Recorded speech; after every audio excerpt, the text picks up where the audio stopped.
فلسطین کے ساتھ جو ہماری محبت ہے اس محبت کی بنیاد کیا ہے؟ وہ بنیاد ہے لا الہ الا اللہ محمد الرسول اللہ، اور وہ بنیاد ہے فلسطین کا قبلہ اول ہونا، وہ بنیاد ہے فلسطین کا نبی کریم صلی اللہ علیہ وآلہ وسلم کے سفر معراج میں فلسطین کا حضور کا مقام ہونا۔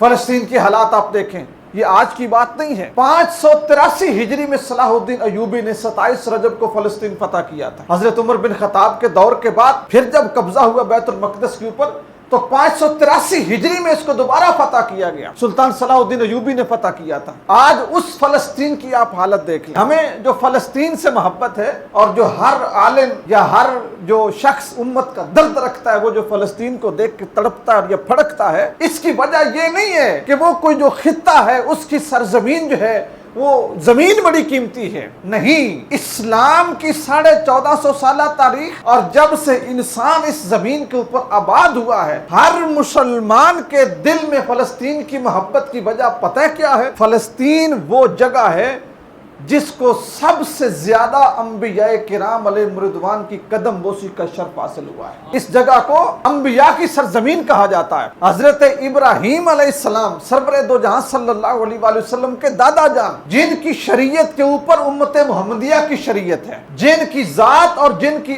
اولاد کے اوپر امت محمدیہ اپنی نمازوں میں درود بھیجتی ہے، اور جن کی سنت سرور دو جہاں صلی اللہ علیہ وآلہ وسلم کی شریعت کی وہ سنت ہے جو قیامت تک جاری رہے گی، جس کو ہم قربانی کہتے ہیں۔ حضرت ابراہیم علیہ السلام نے اپنی ہجرت فلسطین کی طرف فرمائی۔ حضرت موسیٰ علیہ السلام نے اپنی قوم کو جس مقدس شہر کی طرف جانے کا حکم دیا تھا وہ بھی فلسطین کا علاقہ تھا۔ انہوں نے کہا تھا کہ وہاں پر چلے جاؤ تو تم شرک سے محفوظ ہو جاؤ۔ اس شہر کو بیت المقدس صرف اس وجہ سے کہا جاتا ہے کہ یہ مقدس شہر ہے، یہاں پہ اللہ کی بارگاہ میں خدا کی حضور کسی کو کبھی بھی شریک نہیں ٹھہرایا گیا۔ حضرت لوط علیہ السلام کی قوم جرم کرتی تھی، ان پہ جس وقت اللہ کا عذاب آیا تو وہ قوم جب فلسطین میں پہنچی تو اللہ نے اپنے عذاب کو روک لیا۔ حضرت داؤد علیہ السلام اس سرزمین پر رہے، انہوں نے یہاں پہ اپنے لیے ایک محراب بھی تیار کروائی۔ حضرت بی بی مریم حضرت عیسیٰ علیہ السلام کی والدہ محترمہ، انہوں نے عیسیٰ علیہ السلام کو جنم اسی سرزمین پہ دیا تھا۔ حضرت زکریا علیہ السلام اس سرزمین کے اوپر متمکن رہے، اور جس وقت عورت بچہ پیدا کرتے ہیں تو وہ بڑی کمزور ہوتی ہے۔ جو حضرت مریم کا معجزہ ہے کہ حضرت عیسیٰ علیہ السلام کو پیدا کرنے کے بعد حالت کمزوری میں جب انہیں خوراک کی ضرورت تھی، انہوں نے کھجور کے درخت کو ہلایا تھا۔ اندازہ کریں کہ کھجور کا درخت، بچہ پیدا کرنے والی خاتون، درخت کتنا بڑا، عورت کتنی کمزور، اسی شہر میں انہوں نے درخت کو ہلایا تھا تو اللہ کی طرف سے یہ کرامت ظاہر ہو کہ کھجوریں ان کے اوپر گری۔ بے موسم پھل حضرت مریم علیہ السلام کو مقام فلسطین میں ملتے تھے۔ تو اسی طرح حضرت عیسیٰ علیہ السلام جس وقت دنیا میں تشریف لائیں گے تو وہ فلسطین کا علاقہ ہے جس کے سفید مینار کے اوپر عیسیٰ علیہ السلام دنیا میں تشریف لائیں گے، اور مسیح دجال کو اسی فلسطین کے علاقے مقام لد میں قتل کریں۔ حضرت سلیمان علیہ السلام اسی شہر میں بیٹھ کے پوری دنیا پہ حکومت کرتے تھے۔ قرآن مجید کو پڑھیں تو جو چیونٹی کا واقعہ ہے کہ چیونٹی نے کہا کہ چیونٹیوں بلوں میں داخل ہو جاؤ، بادشاہ کی فوج آ رہی ہے۔ فلسطین کی ایک وادی ہے جس کا نام اشکلان ہے، وہاں پہ یہ واقعہ پیش آیا۔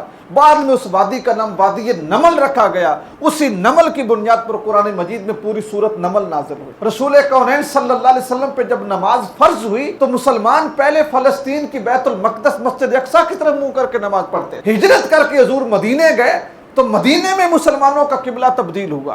حضرت ابو ذر غفاری رضی اللہ تعالیٰ عنہ روایت کرتے ہیں کہ میں نے رسول کریم صلی اللہ علیہ وسلم سے پوچھا، یا رسول اللہ صلی اللہ علیہ وسلم، دنیا میں سب سے پہلے کون سی مسجد بنی؟ تو حضور نے فرمایا مسجد حرام۔ میں نے پوچھا یا رسول اللہ اس کے بعد؟ حضور نے فرمایا مسجد اقصیٰ، اور مسجد اقصیٰ کی طرف منہ کر کے مسلمان نماز پڑھتے رہے۔ حضور نے فرمایا جو شخص مسجد اقصیٰ میں نماز ادا کرے گا پروردگار ایک نماز کا ثواب اس کو 500 نمازوں کے برابر عطا فرمائے۔ آج وہی مسجد اقصیٰ ایک ایسی ناجائز ریاست، حضرت قائد اعظم محمد علی جناح رحمۃ اللہ تعالیٰ علیہ، انہوں نے بڑے سخت الفاظ بولے تھے، حالانکہ وہ شخص بڑا معتدل تھا، لیکن جب اسرائیل کی بات آئی تو قائد اعظم محمد علی جناح نے کہا تھا کہ یہ حرام کا بچہ ہے جو امت کے اندر داخل کیا گیا ہے۔ تو یہود و ہنود نے مسلمانوں کو توڑنے کے لیے وہاں پہ اس سلطنت کا آغاز کیا، اور آج آپ دیکھ رہے ہیں وہی فلسطینی کہ جو ہماری ایک پوری اسلامی ثقافت اور ریاست کے امین ہیں، جہاں پہ ہمارے محبوب کریم صلی اللہ علیہ وآلہ وسلم نے 1.25 لاکھ انبیاء کی امامت فرمائی، جہاں پہ حضور کا براق کھڑا تھا، جہاں سے رسول اللہ پھر سدرۃ المنتہا پہ تشریف لے کے گئے تھے۔ آج وہی سرزمین اور اس سرزمین کے بیٹے اور بیٹیاں وہ بلک رہے ہیں، چھوٹے چھوٹے بچے ہیں وہ اپنے ہاتھوں میں پتھر لے کے اسرائیلی ٹینکوں کا مقابلہ کر رہے ہیں، اور ہم اس بات پہ پھنڈے جا رہے ہیں۔ پاکستان والے اس بات پہ خوش ہیں کہ ہم ایٹمی پاور ہیں، سعودیہ والے اس بات پہ خوش ہیں کہ ہم حرمین شریفین کے نوکر ہیں، کویت والے اس وجہ سے خوش ہیں کہ یہودیوں نے ہم سے تیل خریدنا ہے، اور دبئی والے اس وجہ سے خوش ہیں کہ ان کی اتنی انویسٹمنٹ یہاں پر ہے۔ یہ ساری چیزیں جھوٹ ہیں۔ اگر رسول اللہ کی امت کا اجتماع اور اکٹھ نہیں ہے